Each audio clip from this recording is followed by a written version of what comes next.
Salut à toutes et à tous et bienvenue sur Radio Océan. Point de situation sur la Transat Jacques Vabre Normandie-Le Havre, dont le départ a enfin été donné ce mardi pour toute la flotte. Pour 73 duos, bien que sonnés par la virulence des éléments, la compétition bat néanmoins déjà son plein pour mériter la primeur des Élysées. Surtout quand les enjeux de la régate l'emportent malgré tout, dans toute la palette de conditions servies depuis le départ par la météorologie. C'est avec le sentiment d'avoir passé le plus dur et de progresser vers des jours meilleurs que s'est réveillée la grosse majorité de la flotte multiclasse de la Transat Jacques Vabre Normandie-Le Havre ce jeudi matin.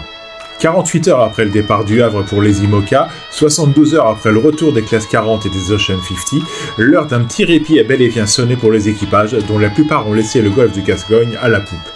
Ce garde-barrière des latitudes plus clémentes en cette saison automnale sur l'Atlantique Nord s'est finalement révélé sans aucune pitié. Du côté des Ocean 50, c'est le cas pour l'équipage de Coesio, qui, la mort dans l'âme, a annoncé jeter l'éponge aujourd'hui. En escale à la Corogne, et malgré les efforts fournis, les délais incompressibles pour réparer le trimaran structurellement endommagé sont trop longs pour espérer revenir dans le match.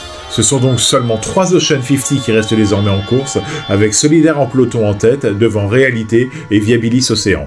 Chez les IMOCA, la journée est marquée par l'abandon de Big Water Positif pour raison médicale. Pour 5 de ses autres camarades de classe et 4 classes 40 qui ont rejoint Brest, Lorient, Vigo ou Casquet, une course contre la montre est engagée aujourd'hui pour réparer les avaries subies à l'entame de leur parcours océanique, aussi éprouvant pour les hommes que pour les bateaux. Tous les autres IMOCA se confrontaient hier soir au choix cornélien de faire route ouest ou d'emprunter l'autoroute du Sud. Dans le camp des classes 40, après avoir dû faire le dos rond, place au calme lancinant d'une dorsale anticyclonique. Au large du cap Saint-Vincent, le long des côtes portugaises, les vitesses ont chuté, les bateaux de tête peinant à dépasser les 3 nœuds hier après-midi.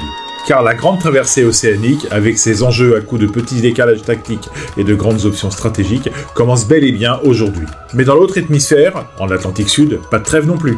Après le passage de la marque de l'Ascension au terme d'une bordée de loups-voyages de haute volée qui a vu hier SVR Lazartique voler la politesse au maxi Banque Populaire 11, ce jour d'après est celui de la revanche. Armel Leclerc et Sébastien Josse font parler tout le potentiel de leur bel oiseau du large stabilisé à 35-37 nœuds de vitesse moyenne constante. Un cran au-dessus de leurs proches concurrents, ils cavalent au pas de charge dans leur grande remontée au portant.